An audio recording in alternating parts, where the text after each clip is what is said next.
Starting out at number 5, we have Until Dawn. This one's full of jump scares, but not in the way that you'd expect. There's this constant undertone of it's all going to go wrong any second. I thought this game's storyline enhanced those horror vibes. Getting to play as different characters and having choices makes you feel way more involved, since those choices can end up having adverse consequences. I thought I'd be able to keep everyone alive, but by the end of the game, I basically committed mass murder. Even though this game is very light on the actual gameplay, it will still have you hiding behind your controller or keyboard.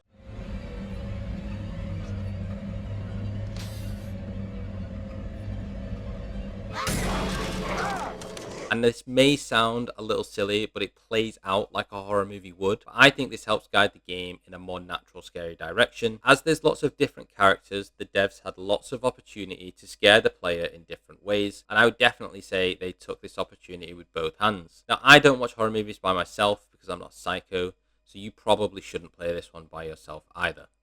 In at number 4 is Alien Isolation. Now, this is genuinely a good game. I remember watching Markiplier's playthrough when it first came out, and I think the only reason that I could watch it was because he was just as scared as I was, if not more. Playing as Amanda Ripley, you'll find yourself in a situation not too dissimilar to her mother's, Ellen Ripley. The tracker is your best friend in this game, as there is no way you're going to be able to take on the Xenomorph head to head. So get in the cupboards, get in the vent. To be honest, just get anywhere when you see that dot getting closer on the tracker. Do literally anything to not be seen. This game does an excellent job of getting your heart pounding. I mean, just look at the Xenomorph. Nothing should have a head that smooth. I remember always feeling on edge with this game, and I wasn't even playing it. It really did draw me in, and I think it will do the same for anyone looking to play this genre. This is definitely not one to play alone unless you plan on shitting yourself.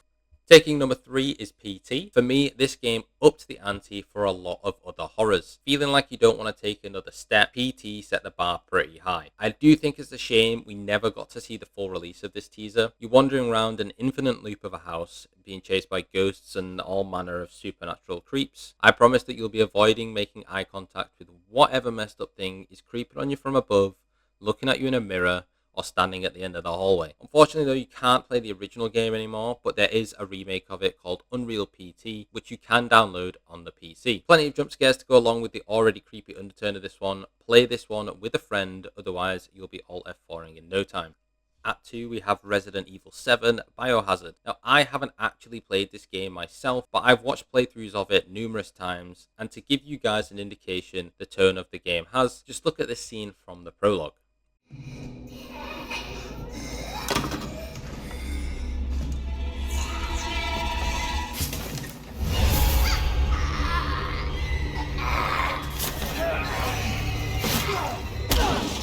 Playing as Ethan Winters, who is searching for his missing wife in a derelict plantation, this game went back to its original survival horror roots after the more action-packed Resident Evil 5 and 6, and I'm so glad that they did this. The return was a big hit, and subsequently it may be a bit too scary it seems, as Resident Evil 8 was definitely turned down when you compare it to 7. Characters are very creepy in this game, especially Jack, who's just an all-around nut job. There is this feeling of helplessness in Resident Evil 7 right from the get-go, and it follows you throughout the game, along with the constant dread of turning every corner. This one makes for a truly good horror experience. In at number 1 is Visage. I would 100% not recommend playing this game by yourself. This game is talked about as one of the scariest out there. In this first-person psychological horror game, it was actually inspired by PT. It focuses on different individuals and is told over multiple chapters, which are all set within the same house. You'll get no explanation about who you are and what you're doing, which leaves much to the imagination about the direction the game will take you in. The sound in this game totally amps up the scare factor.